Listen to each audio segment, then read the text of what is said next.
So welcome to the GCF ET PTS lesson, and this of course is kind of like a snapshot in preparation for the quiz that you'll write on all four of those types. So it'll have the same number of questions as this right here.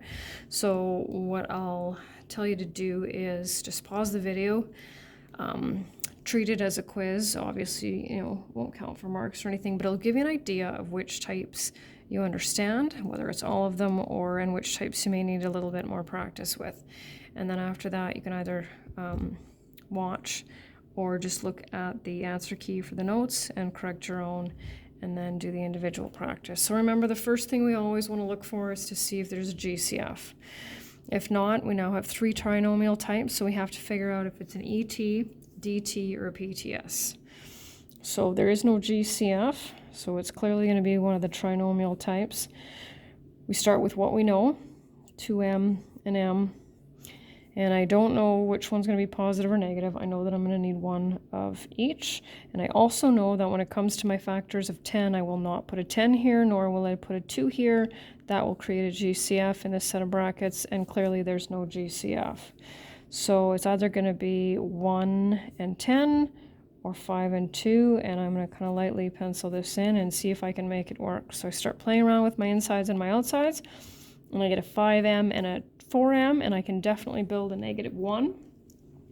So then I just have to watch my signs, and remember, I always check -5m plus 4m, and there we go. So next one, always, once again, check for a GCF. And then once you've pulled out that GCF, you want to check with what's in brackets to make sure that we can't factor it any further. So can we find two numbers that give us a product of -6 and a sum of -1? Yes, we can.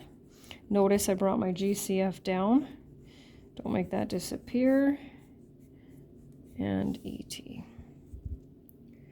Continuing on, GCF of Y.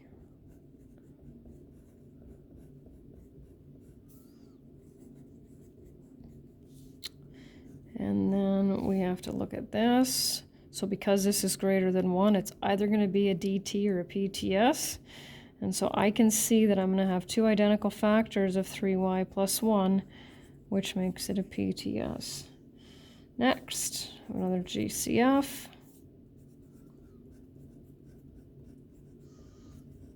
So it looks like we have what could be an easy trinomial, but if I think of the factors of 5, and there are only 2, and that's 1 and 5, there's no way I can get them to add up to 2.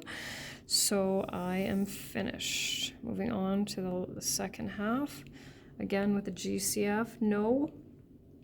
So because my numerical coefficient here is 1, it's either going to be an ET or a PTS. And remember, this is one of those ones where we have the two variables. And so my factors of 16 that add up to -10 are those. GCF and this one. And of course, when there are two terms left, we know it can't be anything else because all of our types have 2.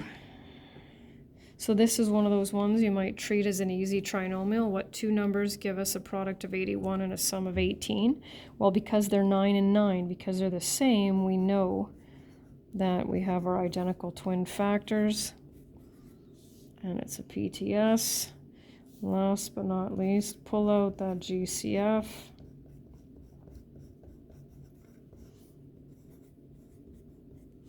And remember, guaranteed, you gotta watch your math, mind you, but it's a guaranteed difficult trinomial no matter where it is, right? So of course, if it's just by itself, all these expressions are factorable, but if you pull out a GCF, it is guaranteed to work, and that's of course so you don't spend time messing with all the factors to find out which can't make it work. So we'll start with what we know.